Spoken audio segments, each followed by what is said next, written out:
Suspect at the center of Japan's worst mass killing in decades identified. In this picture you see, a woman pays her respects next to flowers and tributes laid at the scene of the Kyoto Animation fire. In this picture you see, the investigators have been inspecting the scene for evidence since the fire was put out. Authorities said most of the victims died whilst trying to escape to the building's roof. It took firefighters 5 hours to bring the blaze under control, reports said. Script taken from CNN, written by Junko Ogura, Helen Regan and Yoko Wakatsuki.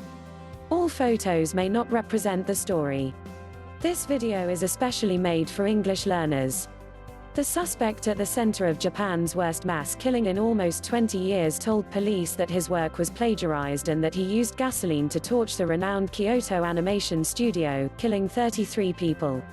Police identified the suspect as 41-year-old Shinji Aoba during a press conference on Friday and said he has unspecified mental health issues. Kyoto Fushimi Police spokesperson Ryoji Nishiyama said they were not yet aware of a link between the suspect and the studio in Kyoto's Fushimi-ku district. The suspected arson attack on Thursday has left anime fans world over grieving the loss of life and a studio, which claimed to put its employees first and was a major force in the industry. 12 men, 20 women and another individual whose gender was unknown died in the blaze and 35 were injured.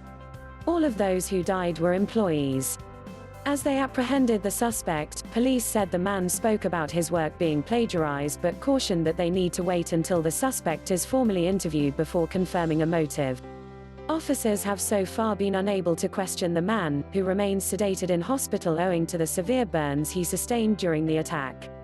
Grim details started to emerge from the scene on Friday as police began their inspection of the site. After dousing flames, firefighters entered the building and found 20 bodies lying on the staircase leading to the roof exit. Another team found 11 bodies on the second floor of the building and 2 on the ground floor. Police said that 74 people were inside the building at the time of the blaze. The fire spread so rapidly that many inside did not have time to escape, Kyoto Prefectural Police told CNN. Several people jumped out of the second and third floor windows and suffered bone fractures. The attack was the worst mass killing in the country since a 2001 arson attack on a building in Tokyo's Kabukicho district, which killed 44 people. The death toll from Thursday's fire was greater than the Tokyo sarin gas attack on a subway in 1995, which killed 13. Anime fans and mourners Friday began visiting the building and laid flowers in tribute to those who had lost their lives. "I was so encouraged by the KyoAni works," said one young fan, calling the studio by its popular name. "I have no words to say in sorrow." On Thursday, Japanese Prime Minister Shinzo Abe added his voice to the outpouring of grief on Twitter, saying that he was left speechless at the gruesomeness of the crime, and offered condolences to victims. Explosion-like sound. The fire started at Kyoto Animation's first studio at 10:30 a.m. local time on Thursday, 9:30 p.m. Eastern Time, after the suspect began pouring what appeared to be gasoline on the first floor of the studio before setting it alight with an ordinary lighter, police said. Police said a local resident reported hearing an explosion-like sound coming from the building around the time the fire broke out. A witness told police the suspect shouted "Die" as he spilled the liquid. A backpack containing several knives and 2 canisters of the gasoline-like liquid were discovered near the site, according to Kyoto police. As flames tore through the building, an employee ran to report the fire. On his return, he saw the suspect lying on the ground about 100 meters away from the studio, police told CNN. The suspect, who suffered heavy burns to his face, legs, arms and torso, asked officers who had arrived to apprehend him, "Are you going to arrest me?" Footage from the scene Thursday showed thick smoke billowing out of the building, which is located in a residential area several kilometers south of Kyoto Station. It took 4 hours for firefighters to bring the blaze under control. Fire department officials confirmed that the building abided by fire prevention regulations.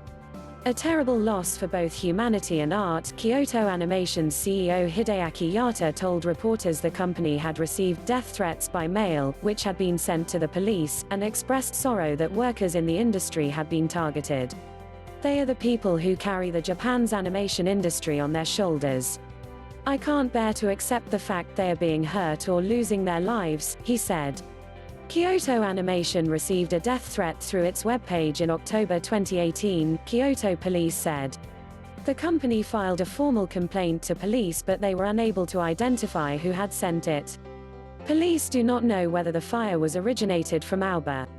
Founded in 1981, Kyoto Animation, known as KyoAni, has made a name for itself producing high-quality animations that draw on both the mystical and the mundane. Among Japan's better-known studios, its popular works include Free, manga series K-On!, the anime TV adaptation of The Melancholy of Haruhi Suzumiya, and Violet Evergarden, which Netflix picked up in 2018. On its website, the company said its philosophy included promoting a humanitarian corporate culture and promoting the growth of people. Writing for CNN, Susan Napier, Goldthwaite Professor of Rhetoric and Japanese Studies at Tufts University, said KyoAni had developed a reputation for being a unique workplace by employing writers on a salaried basis and offering the money and security that allowed them to create works of high quality. The studio also operated a school for animators. Napier said the destruction was a significant loss both in terms of the terrific tragedy of human life and the lost creative work that may have been stored in the studio over its almost 40-year existence. Please consider subscribing to my channel. Thanks for watching.